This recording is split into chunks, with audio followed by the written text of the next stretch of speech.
Perché la chiarezza è la chiave del successo? Perché la chiarezza ci aiuta ad attuare un cambiamento degli standard mentali e delle nostre abitudini. È lì che avviene la vera trasformazione e in nessun altro luogo. I'll give you a very simple example. If you want to know the difference in people's lives, it all comes down to what are the things that are musts for you versus shoulds. So let me tell you this. We said to have an extraordinary life, you got to have an extraordinary psychology, right? Extraordinary psychology means you got to live in an extraordinary state. To be in an extraordinary state, you got to condition your nervous system, your body, your physiology and focus to be at their best. Do you agree with this? Yes or no? Then to do that, though, you can do that. Why doesn't everybody? Not because you can't. We all have the ability. It's because of our standards. I remember a time early in my career, I was about 24, and I went to do a seminar in Boston. And in those days, a big seminar for me was like 125 people. It was a 3-day seminar, and we worked around the clock, and people made such extraordinary changes in their life, and at the end of it, I was feeling so fulfilled. I was thinking, my God, I'm 24, maybe 25 at the time, and I am so happy, because I have found my mission in life.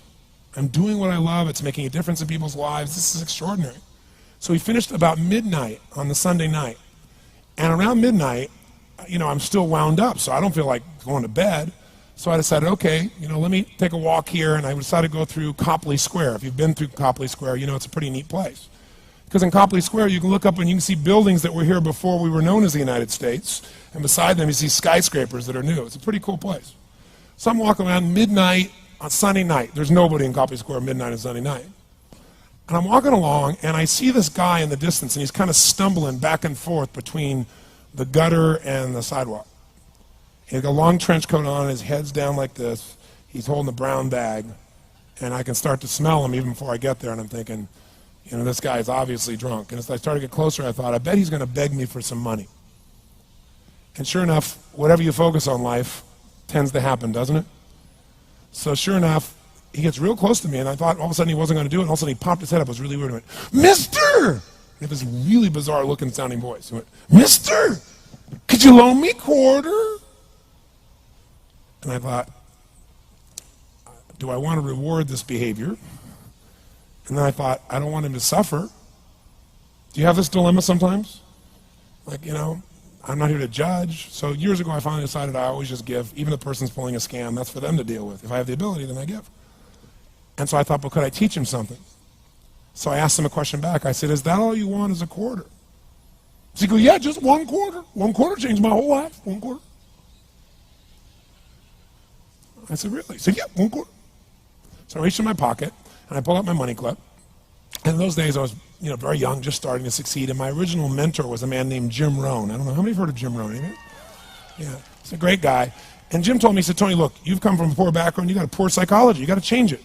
He said, you don't have any money, so pretend you do. He said, start training your brain, condition it. He said, go save all your money, get $300 bills, and put them on the outside of your money clip, even though you only have $5 in between them. So every time you put it out, you'll see that, you'll feel inspired, you'll feel better. He said, you'll feel better, you'll do better. So I was like, okay. So I did. So I pulled my money clip, and sure enough, I got $300 bills in. I made sure he saw the bills.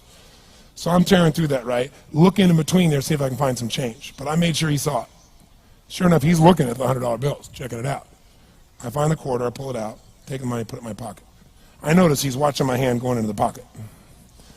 I took the quarter and I looked at him and I said, sir, life will pay any price you ask of it. And I gave him the quarter. And then something really interesting happened. He took the quarter. He looked at the quarter. He looked at me. He looked at my pocket. He looked back at the quarter, looked at me, looked at my pocket, looked at me again, looked at the quarter, looked at my pocket, looked back at me and said, you're weird. And then he shuffled on off like this, right? And I thought to myself, wow, what's the difference between him and me?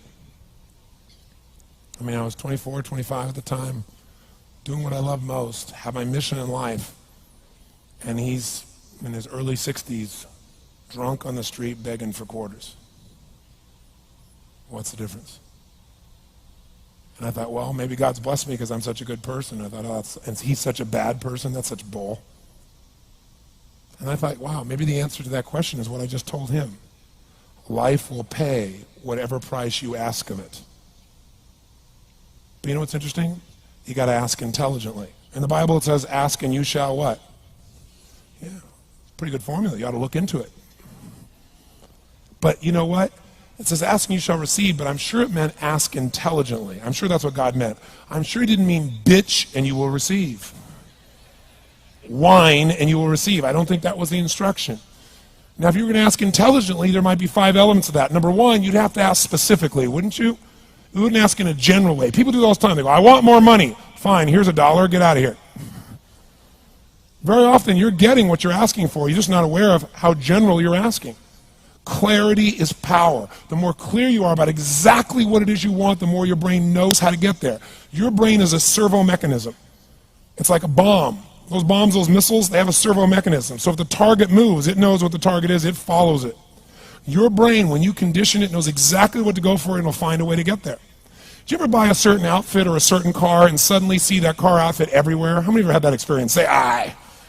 How come that car outfit's everywhere? It always was everywhere, but now you notice it. And the reason is because there's a part of your brain called the reticular activating system, the RAS. That part of your brain determines what you notice and what you don't notice.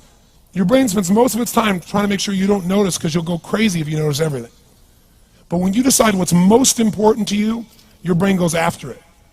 Everyone I know who's successful builds what I call an RPM plan. An RPM is built on the metaphor that the way to get from where you are to where do you want to go to the fastest is you got to build power, like in a car, RPMs. And the R stands for they know the result they're after. They know what they want precisely. If you don't know exactly what you want or you let yourself get beyond that into something general, you're not going to achieve it. Clarity is power. You got to know the specific result you're after. What do you want? If you can't answer that question right now in your personal life, in your body, in your relationships, in your finances, in your spirituality, then you're not going to be as fulfilled as you want to be. Today we're going to have you answer one of those questions at least. The second part of it, you got to know P, why you're doing it. Because you know what? You may get a big goal. Somebody says, I want to make $1 billion. I want to bring peace to the earth. Why? Because as soon as you come up with a goal, all the obstacles show up. And unless you've got enough emotional drive to break through that, you're never going to discover what it really takes.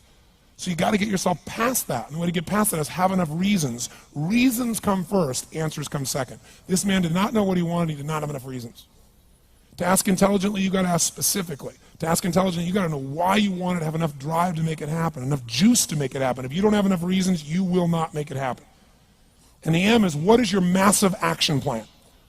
What is going to get you to actually fall through? Because the first plan's not going to work and the second plan's going to work, so you better have enough plans that if the first two don't work, you still got something else. Otherwise, you're going to be having excuses why it didn't work. So asking intelligently requires that. So if we're going to be extraordinary in our results, we've got to be in an extraordinary state. We've got to know what we want and we've got to go use it.